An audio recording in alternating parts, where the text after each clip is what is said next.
ഉത്തരമാറ്റില്ലെങ്കിൽ നമ്മുടെ അനി വിജയിക്കുകയാണ്.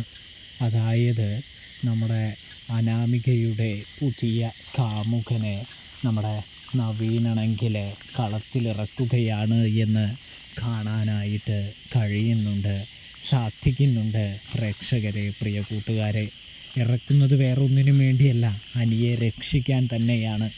ഒടുവിൽ നമ്മുടെ കോടതിയിലെ ജഡ്ജിക്ക് കാര്യങ്ങളുടെ കിടപ്പ് വശവും സത്യാവസ്ഥയുമെല്ലാം ബോധ്യപ്പെടുന്നത് കാണാൻ കഴിയുന്നു, സാധിക്കുന്നു. അതുകൊണ്ട് തന്നെ നമ്മുടെ ജഡ്ജിയാണെങ്കിൽ അനിക്ക് പോസിറ്റീവായിട്ടുള്ള ഒരു വിധി വിധിക്കുകയാണ്. അതായത് അനിയും അനാമികയും രണ്ടാകുന്നത് തന്നെയാണ് നല്ലത്.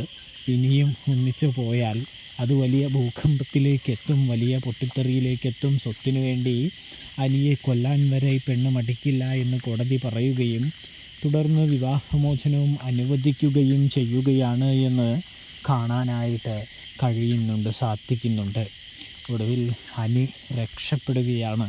പ്രേക്ഷകരെ, പ്രിയ കൂട്ടുകാരെ, തുടർന്ന് തല താഴ്ത്തി അനിയോട് മാപ്പ് പറയാനായിട്ട് ഒന്നും നിൽക്കാതെ വിട്ടടിച്ച മാതിരി അച്ഛനും മോളും ഓട്ടിപ്പോകുന്ന ആ സമയമാണെങ്കിൽ അനിയും നന്ദുവും പിറകിൽ നിന്ന് വിളിച്ച് നാണം കെടുത്തി വിടുകയാണ് അനാമികയെയും കൂടാതെ തന്നെ നമ്മുടെ വേണുവിനെയും എന്ന് കാണാനായിട്ട് കഴിയും, സാധിക്കും.